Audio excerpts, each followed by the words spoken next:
मेरा सवाल ये है कि अभी अदलिया की आज़ादी पे बात हो रही थी, तो कैसे ये हो सकता है कि जो खुद करप्ट जिनके केसेस चल रहे हैं वही अमेंडमेंट कर रहे हैं, और जैसे अभी बिलावल ने कुछ दिन पहले कहा था कि अगर बंदे पूरे ना हुए हमारे लिए अमेंडमेंट के लिए तो हम उसके लिए ज़बरदस्ती करा देंगे। ये कैसे पॉसिबल है कि ऐसे अदलिया आज़ाद रहेगी? और 6 जजेस के जो खत थे उसके बारे में भी जी मुझे आप ज़रा बता दीजिए किस किस पर कौन कौन से केसेस हैं? बहुत से लोग हैं, इनके केसेस करप्शन पे काफी नाम लेके बता दीजिएगा ना, नाम लेके बता दीजिए। आप माशाल्लाह बहुत पढ़े लिखे हैं, नौजवान हैं, कि इस बंदे पे ये केस है और ये साबित हो चुका है। जिनकी अमेंडमेंट हुई है उनमें से आप बात कर लें पीटीआई की, इनके कितने पे केसेस चल रहे हैं, अभी कितनी एफआईआर हुई हैं? आप पीटीआई पे बेशक नहीं, पीटीआई तो उस पार्लियामेंट्री कमेटी में शामिल, पार्लियामेंट्री कमेटी में अभी शामिल हुई है कि हम जुडिशल कमीशन में बैठेंगे। मौलाना फजल रहमान पे कितने केसेस हैं? उन्होंने बनाया है चीफ जस्टिस याया अफरीदी। मौलाना फजल रहमान पे अगर केसेस नहीं है, लेकिन वो उनके ऊपर इल्जाम आज़म नज़ीर तारड़ पे कितने केसेस हैं? वो पार्लियामेंट्री कमेटी में शामिल थे। नवाज शरीफ जैसे एवन फील्ड का है, एवन फील्ड भी तो इसी चीज में है।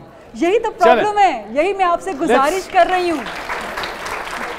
Let's move. मेरे ख्याल में आपकी बात का जो जिस्ट था ना, जो मैं एक मिनट, आपकी बात का जिस्ट ये था कि जो थोड़ी देर पहले शायद भट्टी साहब भी बात कर रहे थे कि जो लोग एक्चुअली जाके डिसीजन मेकिंग कर रहे हैं या ये अमेंडमेंट्स कर रहे हैं वो इतने नीट एंड क्लीन नहीं है कि उनके हाथ में इतनी बड़ी नहीं। तो हमें क्या चाहिए? हमें फरिश्ते लेके आने हैं, मीकाइल जिब्राइल अलैहिस्सलाम लेके आने हैं। कौन लेके आना है? दूसरी बात ये कि ये हमें एक पॉपुलिस्ट बयानिया हमारे दिमागों में भर दिया गया है कि जी फलां चोर है, फलां करप्ट है, फलां ये है, फलां ये है। भाई खुदा के लिए पढ़ तो लीजिए, समझ तो लीजिए किसके खिलाफ केस कहां से बना है, किसके खिलाफ केस कहां से साबित हुआ है, पार्लियामेंट्री कमेटी कौन है, जज कैसे बना है।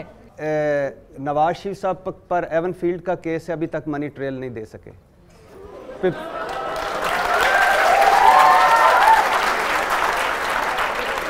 ये जो हमारा शहबाज शरीफ साहब हैं, ये most documented TT scandals, TT शहजादे पूरी फैमिली, और ये जो आसिफ अली जरदारी साहब हैं, जाली accounts, money laundering, 17,000 transactions with सबूत।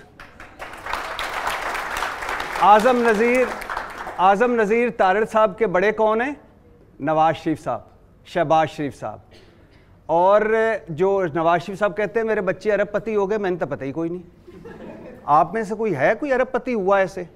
शहबाज शरीफ साहब कहते हैं पता ही कोई नहीं मुझे, तो मेरे अहले खाना। और बिलावल कहता है अबू जान का पता ही कोई नहीं।